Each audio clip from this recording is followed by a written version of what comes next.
Fala minhas amigas, fala meus amigos, tudo jóia? Eu sou Saulo Novaes, um curioso, e sejam todas bem-vindas, sejam todos bem-vindos ao meu, ao seu, ao nosso Papo no Auge, podcast focado na troca de ideias, sem censura, sem preconceitos, gerando para você conteúdo muito inteligente. E como é que a gente faz isso? Trazendo um especialista por episódio. Reforço para vocês que o Papo no Auge também está no YouTube. Se inscrevam no nosso canal e curtam nossos vídeos.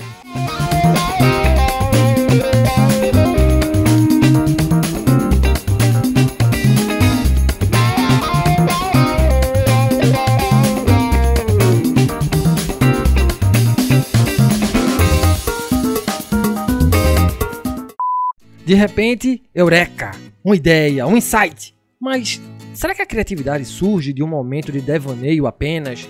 Será que o ato de criar é inato a alguns poucos capazes, dotados de características distintivas? A criatividade é um dom? Pode ser aprendida? O escritor Alexandre Dumas, embora sem intenção direta, formula muito bem o problema do processo criativo quando afirma: como é possível, sendo as crianças tão inteligentes e criativas, os homens tornarem-se tão estúpidos? Pergunta semelhante a gente vai fazer aqui ao meu amigo, Marcos Tenório, nosso convidado de hoje do Papo no Auge. O professor Marcos é designer gráfico e digital, doutorando e mestre em design de artefatos digitais pela Universidade Federal de Pernambuco, com a temática da usabilidade de smartphones para o público idoso. É especialista em EAD pela Faculdade Senac de Pernambuco e bacharel em design pela UFPE. É também sócio da Calulu Design e Comunicação, atua no mercado há 12 anos e tem no portfólio clientes como Natura, Access, Unita, Rosa Maria Murtinho, Jorge Farjala, Unicred, Centro Pernambucana, entre outros. Professor da Escola de Comunicação do Centro Universitário dos Guararapes e do Centro Universitário do Vale do Ipojuca. Também foi professor de instituições como Uninasal, Universidade Federal Rural de Pernambuco e Escola Técnica Professor Agamenon Magalhães. É um grande prazer receber você aqui, Marcos, um profissional criativo. Seja muito bem-vindo, Marcos Tenório. Olá, Saulo, tudo bom? Muito obrigado pelo convite, estou muito feliz de estar aqui. E muito obrigado a quem está ouvindo a gente. Eu espero que vocês curtam esse bate-papo. E eu já começo meio que tentando responder. Eu acho que é porque quando a gente fica adulto, a gente coloca barreiras, Saulo, nas coisas. E a criatividade, ela não conhece barreiras. Ela não curte barreiras. Eu acho que a partir do momento que a gente coloca os nãos na nossa vida, nossa criatividade, ela começa a ser tolhida. E aí é que a coisa muda, né? Então, é tão lindo ver o quanto as crianças, elas têm essa inventividade, né? Essa imaginação maravilhosa, fértil, e que infelizmente com o tempo, com tantos nãos que a nossa infeliz sociedade impõe à nossa vida, a gente vai se travando, né? Vai se diminuindo. Boa, meu amigo, bacana. E partindo agora para o tema de nossa conversa, se a gente puder conceituar o que é criatividade, o que diríamos a respeito? Talento desenvolvido ou capacidade inata do ser humano? Então, uma coisa muito importante da gente definir é o que é criatividade. Criatividade é criar algo que pode gerar uma inovação, que pode gerar o desenvolvimento de novas competências, ou que pode simplesmente ser a criação de uma nova forma de fazer algo. No design, a gente diz que criar é a gente encontrar a solução para algum problema, tanto que nós criamos sempre baseado em problemas. Esses problemas podem vir de pessoas ou podem vir já dos artefatos. Então, quando vem de pessoas, a gente diz que é o design centrado no usuário, que a gente começa a criar, a gente começa a imaginar as soluções a partir do momento que a gente começa a observar o usuário.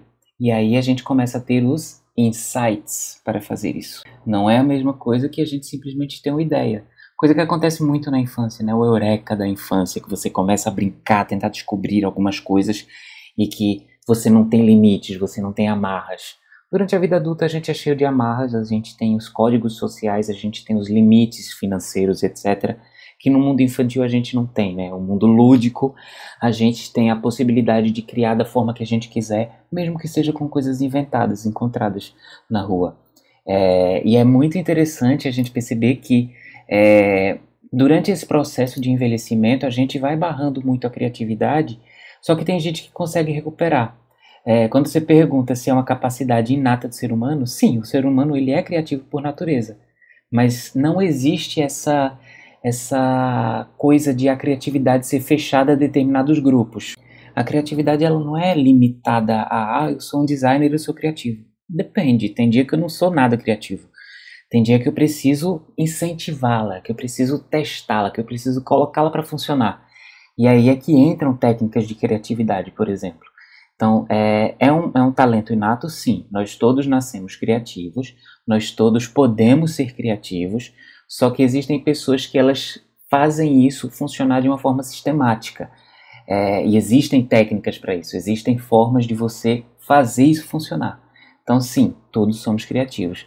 Um designer ele é criativo como? Criando soluções para problemas que podem ser problemas de design gráfico, problemas de produto, problemas de design de interação. Um arquiteto ele cria soluções para problemas de construção. Um advogado ele cria soluções para o problema legal, né? Então ele tem que entender o código legal, o código de ética, para que ele consiga criar uma solução para aquele determinado problema que o cliente dele está enfrentando. Então a criatividade ela não é de uma área, ela é da humanidade. Sensacional, meu amigo. E a partir da tua fala, né, como é que a gente pode estimular a criatividade? Qual é a importância da criatividade no processo de aprendizagem? Será que crianças são mais criativas que adultos? O contexto no processo criativo é importante, Marcos? Resumindo, dá para aprender a ser mais criativo, meu amigo? Dá sim. A criatividade ela é estimulada. Existem várias técnicas que são utilizadas para a gente estimular a criatividade. Essas técnicas, algumas fazem de uma forma mais orgânica, que você não sente que está fazendo. E existem técnicas que são completamente direcionadas para esse estímulo da criatividade. Algumas que eu consigo citar aqui são livre associação de ideias, quando você junta duas ideias que não tem muita relação entre elas, e aí você tenta colocar algum tipo de relacionamento entre elas para criar novas possibilidades. Outra que é bem conhecida em diversas áreas, não só no design, não só na publicidade, é o brainstorming. Brainstorming aqui em Pernambuco a gente chama de toró de palpite ou então tempestade de ideias, que é justamente uma tempestade. Você coloca várias ideias num papel, você tem uma pessoa que vai organizar essas ideias e outras pessoas vão falando essas ideias por determinado tempo, por exemplo, 30 minutos. E essas ideias, a primeira regra do brainstorming não tem regras. Nenhuma ideia é ridícula, nenhuma ideia é ruim, nenhuma ideia é impossível. A ideia é justamente que o impensável possa se tornar algo inovador, possa se tornar algo muito útil. Você vê, por exemplo, empresas como a Apple. A Apple ela pensa em produtos que tendem a ser inovadores, tendem a ser considerados inovadores. Imagina se em algum momento lá da criação do primeiro iMac, que foi aquela versão verdinha que parecia uma maçã, que era o que eles pensavam em fazer, alguém tivesse dito, não, essa ideia é ridícula, não vai dar certo. E eles tivessem feito mais um desktop bege, que era o que tinha naquela época, com um monitor de tubo do lado. Já imaginou se você gongasse, né, o principal projeto que fez o revival da Apple por uma frase do tipo, isso não vai dar certo, né? Então a primeira regra do brainstorming é não pré-julgue nenhuma ideia. Qualquer ideia é possível, desde que ela seja uma ideia. Descontinuidade, então se pensa em mudança de força de hábito, tentando dizer, e se isso aqui mudasse a forma como as pessoas vivem? Então é outra forma de se gerar criatividade. O mapa mental, que é uma forma de você elucidar, tentar desenhar como é que funciona o pensamento, que isso aí clareia bastante que caminho que a gente percorre quando a gente está tentando criar alguma coisa. Daí a gente vai com comparações alegóricas e metafóricas também para fazer associações que saem do padrão comum, que saem das regrinhas, daquela coisa cartesiana fechada. Inversão de hipóteses, por exemplo, e se você ao invés de andar para frente andasse para trás? Então você começa a inverter ideias, você começa a inverter papéis, você começa a tentar pensar de trás para frente. Né? Como é que funcionaria se fosse dessa forma? Isso aí a gente vai começar a obrigar o nosso cérebro a pensar mais, a pensar diferente. Outra que você também pode tentar a lista de atributos, né? Você vai pensando em atributos de determinados produtos e existem atributos que também não estão ali na lista oficial e que muitas pessoas acabam usando. Isso pode gerar também alguns insights. O brainwriting, que é o brainstorming, só que você fazendo sozinho. Você não tem uma equipe, você não tem um grupo fazendo isso junto. Focus group, que é uma técnica muito utilizada nas ciências sociais, que aí você coloca pessoas para serem entrevistadas e coloca essas pessoas para conversarem entre elas. E você vira espectador dessa conversa, que é o mais interessante disso, é o mais importante disso. Porque essas pessoas conversando, você consegue ter a realidade, não é algo que você está pensando, não é o que você está dizendo, é o que as pessoas realmente acreditam nisso. Em minha pesquisa no mestrado, eu pesquisei idosos. Então, eu não sou idoso ainda, eu não tenho o conhecimento das dificuldades dos idosos e muito mais importante do que eu falar sobre algo que me afeta sendo jovem, pensando que eu sou idoso, é eu perguntar aos idosos o que é que eles acham. E quando eles estão numa conversa mais livre, mais solta, isso acontece de uma forma mais orgânica e eles me dão dados muito mais interessantes do que aqueles dados de uma entrevista bem organizada, uma entrevista roteirizada. Daí tem técnicas como técnicas de desenho, técnicas de pensamento, até coisas como simplesmente ouvir música. Coloca aquela playlist que você adora e pare para ouvir. Vai ouvir música, vai ouvir bobagem, sei lá, vai fazer uma meditação, também incentiva bastante a criatividade, conversar. Olha, eu acho que uma das melhores ideias que eu já tive para o meu projeto do doutorado foram em conversas. Então, sempre que eu tinha orientação, acabava a orientação, eu sentava para conversar com o meu orientador, tomar um café e conversar bobagem. E aí surgiam os melhores insights. Por quê? É despretensioso. Quando a gente não coloca barreira, a criatividade tende a avançar. E é isso justamente o que a gente tenta buscar. Voltar à cabeça que a gente tinha na infância. Voltar a ser aquela criança que tinha a imaginação incrivelmente fértil, que conseguia pensar em coisas assim, que hoje a gente para e faz, não, isso não vai dar certo, que é o grande erro da nossa vida, né? Além disso, por favor, durmam bem. Dormir bem faz bem para a cabeça. Dormir bem é um santo remédio. E se nutra também de pessoas que normalmente têm um comportamento mais voltado para a criatividade. Além disso, tente ver um filme, uma série, alguma coisa que distrai a sua cabeça. Se não está saindo nada, significa que pode ser que você esteja cansado. Dicas excelentes, meu amigo, e de grande valia. E como é que você vê, Marcos, essa relação entre criatividade e inovação? Dá para dizer que são a mesma coisa? Saulo, para mim, criatividade é um veículo que leva à inovação. A criatividade é você ter ideias, é você pensar, é você gerar um produto criativo, né? Aquele fluxo que vai gerar um insight e ponto. A criatividade, ela se encerra aí. O que você gera com a criatividade é que é a inovação. Então, a inovação, ela vem de uma alteração na forma como você faz as coisas, a invenção de um novo produto, de um novo processo, de um novo sistema.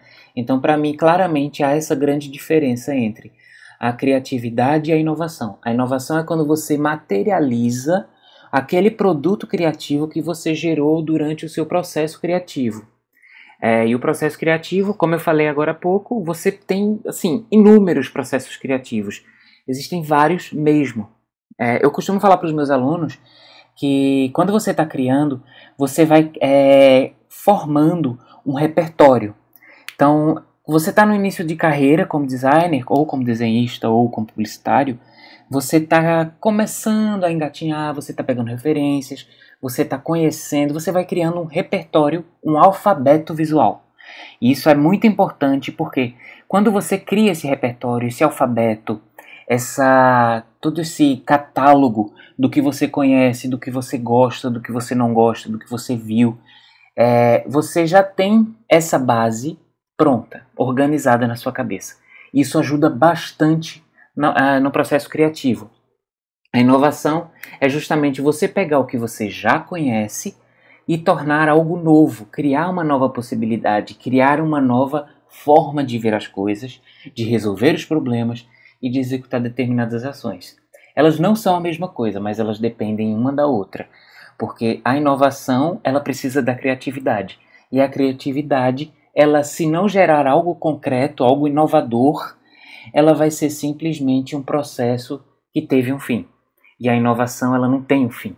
Ela vai contínua, ela cresce, ela segue. Então ela tem uma função muito específica. A criatividade, ela é feita para gerar inovação. E repito, inovação não é só você criar uma máquina. Inovação não é só você criar algo assim completamente novo. Inovação é você repensar determinados processos. Então, o Spotify, que foi uma grande inovação na música, foi, a partir da criatividade, se perguntou: e se a gente desse música de graça para as pessoas apenas ouvindo algumas propagandas? O que aconteceria? O Spotify conseguiu mudar a indústria da música. E hoje a indústria da música é que precisa seguir o Spotify. Então, a inovação, ela surgiu da criatividade. Mas a criatividade, ela precisa da inovação para ela continuar se nutrindo e girando. Isso é uma grande roda, né? Ela não é parada. A criatividade, ela não pode parar. Ela alimenta, ela se retroalimenta das inovações, dos pensamentos, dos repertórios que a gente vai criando. Marcos, por que as instituições e as pessoas precisam ser criativas nestes tempos? Há riscos para aquelas que não aprimoram essa competência? Então, em um período que todo mundo consegue fazer produtos iguais, que todos os serviços possuem um padrão semelhante, que todas as experiências elas podem ser oferecidas da mesma forma, seja pelo pequeno, pelo grande, pelo médio, as empresas elas precisam se diferenciar. Então a criatividade ela entra aí, seja na forma como você recebe um cliente, seja na forma como você projeta um produto, seja até na música que você tem na empresa. Em um momento que a experiência do usuário deixou o mercado apenas da informática e foi para uma loja, e foi para um café, a experiência ela hoje faz com que as pessoas escolham as coisas. Você tem determinados 10 tipos de extrato de tomate numa gôndola de supermercado. Por que você escolhe aquele? Porque aquele ali me traz essa experiência, me lembra o sabor de infância, me lembra o sabor da minha avó. Então, eu venho pregando muito isso, de que a experiência é o grande diferencial de qualquer empresa, seja qual for o ramo, seja qual for o segmento dessa empresa. A experiência que ela traz, ela torna-se diferencial, inclusive de grandes empresas. E aí a gente se questiona, ok, grandes empresas podem investir mais em criatividade, mas nem sempre são elas que conseguem. Por quê? Porque elas têm barreiras, porque elas têm limites, elas têm as limitações de grandes corporações, né? Então aquela regrinha básica do brainstorming, que eu falei, não tem regras, nas grandes empresas às vezes tem regras. E aí a criatividade ela acaba trazendo essa reinvenção das formas de fazer as coisas. Formas dos serviços, formas dos produtos, formas do atendimento e formas até do fluxo dentro da loja. Em períodos, por exemplo, como agora, nós estamos passando por um momento que precisamos nos reinventar muito. Que tipo de reinvenção que nós precisamos fazer, né? Estamos todos trancados em casa. Para quem está ouvindo esse podcast no futuro, nós estamos no meio da pandemia do novo coronavírus. Já faz um ano que espero que boa parte esteja trancada em casa respeitando as medidas de isolamento social. Mas as empresas elas não podem parar por um ano. Imagina se todo mundo parasse por um ano. Então, várias empresas elas precisaram se reinventar. Empresas que não eram digitais, não eram digitalizadas, precisaram mudar o seu comportamento, precisaram mudar o seu posicionamento. Saíram de empresas que apenas postavam promoções no Instagram para se relacionarem com esses clientes e começaram a oferecer os seus serviços pelo Instagram. É uma coisa que eu sempre digo para os meus clientes: pare de vender no Instagram. Tente se aproximar do seu cliente no Instagram. Tente entendê-lo, tente falar de forma mais criativa. Um exemplo maravilhoso de comunicação no Instagram que eu sempre cito é a Netflix. Quem nunca viu os cases maravilhosos de interação da Netflix, né?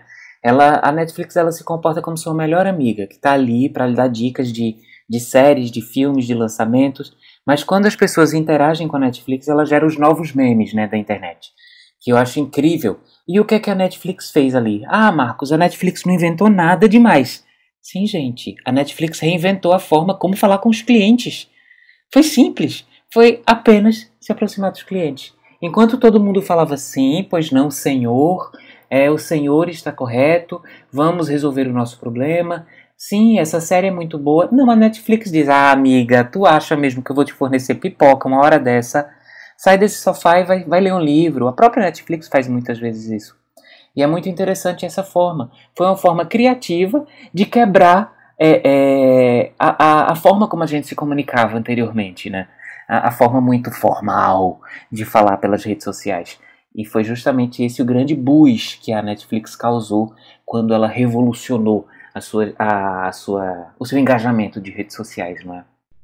Indo no contraponto do discurso do Homo Criativos, sobretudo nas organizações, Marcos, será que essa sanha por criatividade, essa imposição, entre aspas, para que sejamos mais criativos, inovadores, não é conveniente, é uma lógica capitalista que, em meio às suas impossibilidades e às suas crises, não transfere a responsabilidade às pessoas, aos trabalhadores? O estimular da criatividade não é também uma forma de controle?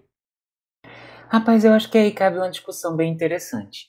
Existem empresas que elas são criativas já no seu cerne, na forma de agir, na forma de se relacionar, etc. Mas existem empresas que elas estão forçando, digamos, a barra.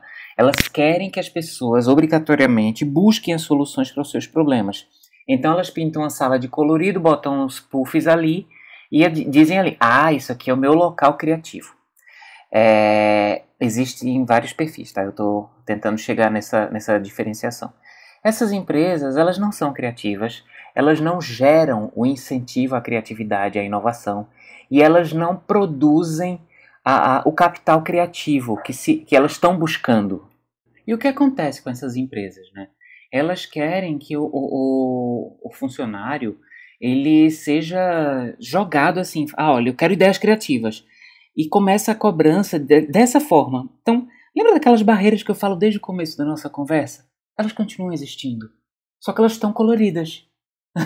Virou um unicórnio, né? Um unicórnio que, na verdade, está barrando qualquer passagem que você vai tentar fazer. Diferente de uma empresa que tem no cerne dela a criatividade. É uma empresa que não tem horários fechados. É uma empresa que ela incentiva outro tipo de interação, além do você entrar, bater cartão, fazer suas tarefas daquele horário, depois você tem uma pausa para lanche, você tem uma pausa para isso. Não! A criatividade ela é livre, ela não tem barreiras, mas ela pode ser controlada, ela pode ser gerenciada, ela pode ser sistematizada. Se uma empresa ela não tem essa criatividade no cerne dela, fica estranho. É meio que aquele tio do pavê, né? O tio do pavê das festas de fim de ano, que chega e tenta fazer uma gracinha que você olha e faz... não tá rolando. Não rola. Então, eu não vou falar nome de empresa aqui, mas teve uma empresa que tentou ter uma forma de comunicação próxima da Netflix, que eu acabei de citar. E foi engraçado que, por mais que o discurso fosse muito parecido com o discurso da Netflix, você via que não tinha nada a ver com o perfil dela. Ela é uma empresa tradicional, é uma empresa séria, é uma empresa mais fechada. E quando ela começou a se comunicar, foi realmente o que eu acabei de falar. Foi o tio do pavê chegando com o pavê e perguntando, é pavê ou para comer? Mas sobre essa lógica do capitalismo de que é obrigatório você ser criativo, você precisa de ser criativo para existir nesse mercado, o mercado hoje, ele não busca pessoas cartesianas. Ele não precisa de uma pessoa que aperte um botão, ele não precisa de uma pessoa que se comporte de uma maneira. Ele precisa de pessoas multifacetadas, ele precisa de pessoas que consigam resolver problemas. Esse problema pode estar dentro da área que essa pessoa costuma trabalhar e tem formação, e esses problemas eles podem ser de outras áreas. O Design Thinking, por exemplo, chegou para mostrar isso, que o design, que é reconhecidamente uma das áreas que mais trabalham a criatividade, pode ajudar com as suas metodologias de resolução de problemas a resolver problemas nas mais diversas áreas. E eu acho que sim, a criatividade ela pode ser um motor de resolução de problemas e de desenvolvimento do capitalismo, sim ou não, não sei se se eu devo gostar ou não do capitalismo, mas é o sistema que nós estamos vivendo nesse momento. Mas eu acho que sim, a criatividade é quem pode até salvar o capitalismo, se é que ele tem salvação.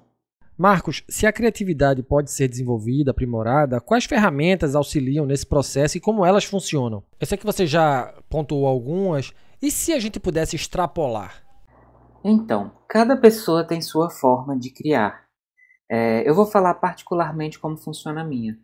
Eu tenho o meu repertório, eu tenho 20 anos de mercado, então eu tenho um repertório já estabelecido. Só que se eu ficar sempre olhando para o repertório que eu já formei, eu vou ficar sempre olhando para trás. Então o que é que eu faço? A partir do momento que eu preciso criar uma solução para alguém, para algum cliente, ou até para a sala de aula, eu começo a olhar para as coisas que existem hoje. Eu me nutro de novas referências. Eu alimento um pouco mais o meu repertório. A partir da alimentação do meu repertório, eu tento entender o que é que esse aqui está fazendo de bom, o que é que ele está fazendo de ruim, o que é que eu posso aprender com ele e o que é que eu poderia melhorar nele. Então são várias perguntas que eu me faço quando eu estou no meu processo criativo.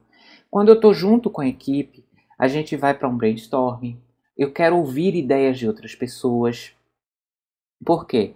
Quando a gente está criando, está olhando para um sentido apenas, há uma grande dificuldade de enxergar problemas, há uma grande dificuldade de enxergar erros. Eu tinha uma funcionária que eu amava na agência, que eu sempre tinha que entregar para ela as marcas que a gente estava criando, as campanhas que a gente estava criando, porque ela tinha a habilidade incrível de ver falos. Ela via, em qualquer lugar ela conseguia ver. E eu não digo assim de uma forma estranha. Na inocência do olhar dela, ela conseguia ver coisas que a gente não via. A gente que estava envolvido no processo de criação. Por quê? Quando a gente está viciado no que a gente está vendo, é a mesma coisa que quem está escrevendo um artigo, um TCC. Você se acostuma com o que você está vendo e você não consegue enxergar os erros. Você não consegue olhar muito para o lado, né? Você pega uma certa bitola. E aí eu tinha a ajuda dela. Então, a segunda coisa que eu posso falar, tenha apoio de quem não está envolvido no processo. Porque quando alguém está envolvido no processo, você consegue enxergar as coisas funcionando, quem está envolvido no processo consegue enxergar as coisas que estão funcionando, mas quem não está envolvido no processo consegue ter uma visão mais ampla e consegue enxergar o que não foi visto por você. Isso é muito interessante. Use ferramentas de criatividade, aquelas que eu citei, o brainstorm, o focus group. Caso você não tenha um público, caso você não tenha uma equipe, faça um brainwriting. Comece você mesmo a escrever, rabisque. Marcos, eu não sei desenhar. Eu também não. Eu sou designer há 20 anos e eu não sei desenhar. Eu sei que é uma vergonha para minha vida, para minha carreira. Mas, necessariamente, eu rabisco. Porque quando eu consigo rabiscar, eu vou criando um mapa. Eu crio um mapa mental do caminho que eu quero percorrer. Seja mapa mental, seja um mapa semântico, crie mapas. Esses mapas ajudam a gente a encontrar atalhos para o que a gente está criando. A gente consegue desenhar percursos, consegue desenhar possibilidades, planos, ideias, e aí a gente consegue ter o caminho mais aberto para criar. Tá? Além disso, teste, teste, teste. E claro, não esqueça de olhar referências. Olhe para o concorrente. O concorrente ele é um grande exemplo para você do que fazer e do que não fazer. Tá? Os concorrentes eles sempre têm esses dois tipos de exemplos para a gente. Eu falo como designer, falo como publicitário e como professor também. Ouça. Ah, eu estou criando para um público que eu não tenho acesso. Utilize persona. Persona ajuda a trazer muitos insights. As personas são personagens que você constrói a partir de pesquisas. Você pode fazer uma etnografia, uma netnografia ou várias entrevistas isoladas que você junta os dados e cria uma persona que vai guiar todo o seu processo de criatividade. Isso é muito útil porque quando você está ali sozinho, que acha que você está fazendo a melhor coisa do mundo, você olha para a persona e pergunta para aquela persona, mesmo que fictícia, persona, você ia curtir usar esse tipo de projeto? E aí você tem algumas respostas. Não tão boas quanto um usuário existente, né? Um usuário real, um cliente real, mas você tem alguns insights que podem estar ali lhe acompanhando. Então é um personagem oculto, mas que está ali pendurado na sua parede, dizendo para você, olha, é para mim que você está fazendo. Por favor, faça algo bom para mim, tá? Como é que você tem visto esse processo de criar coisas novas pelas pessoas durante a pandemia do novo coronavírus? Nesse momento de caos, quais lições precisamos tirar desse cenário na ânsia de sermos mais criativos, Marcos? Então, a gente sabe que os brasileiros são um dos povos mais criativos do planeta. Nós conseguimos criar coisas incríveis com muito pouco.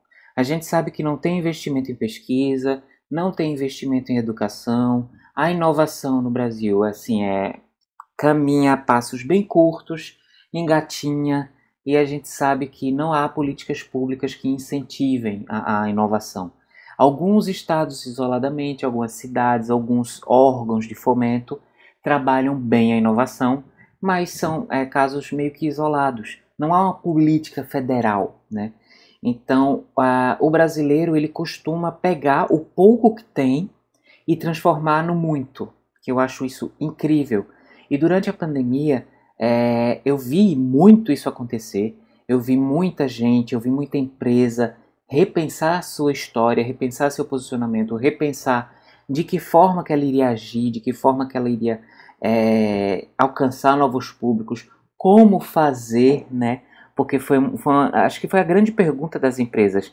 Meu Deus, eu estou fechado, como é que eu vou fazer? Então, foi a grande pergunta, a grande interrogação da humanidade no ano passado. E agora? O que é que eu vou fazer? Para onde eu vou? Como é que eu vou fazer? E como é que eu sobreviverei? Daí a gente viu que houve um grande interesse em mudar o perfil das empresas. Elas se reinventaram, elas deixaram a mecânica para ir para o digital, digamos assim, deixaram o mundo físico apenas para trazer uns processos digitais que eu acredito que seja impossível de retornar. A gente não vai voltar a ser analógico, não tem como. Nós fomos forçados a nos digitalizarmos durante essa pandemia. Fomos forçados.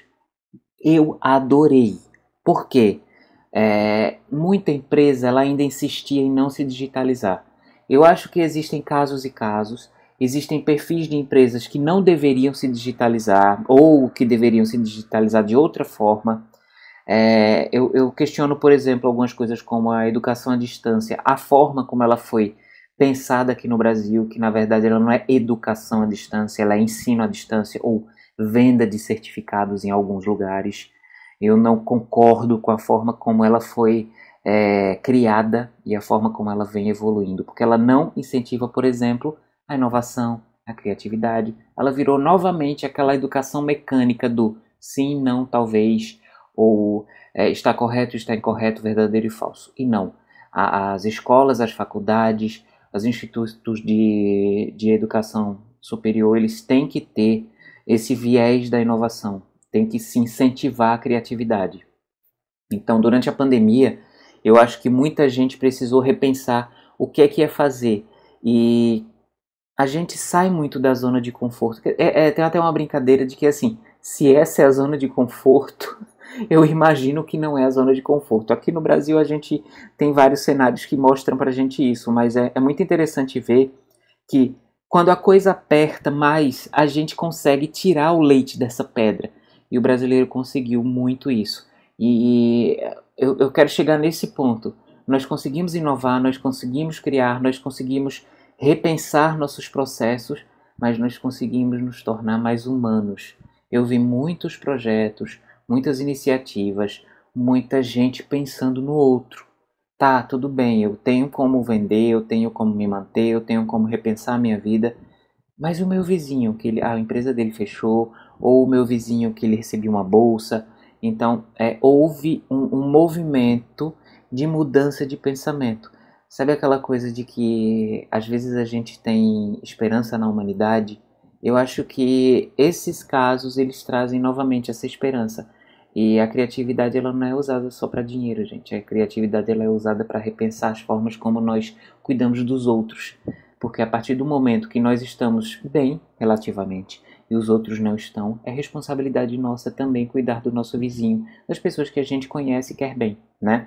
Então é muito interessante a gente pensar em outras formas de resolver os problemas. E eu acho que a criatividade durante essa pandemia do novo coronavírus trouxe muito esse viés do social, que eu acho que era o que estava faltando um pouco na sociedade.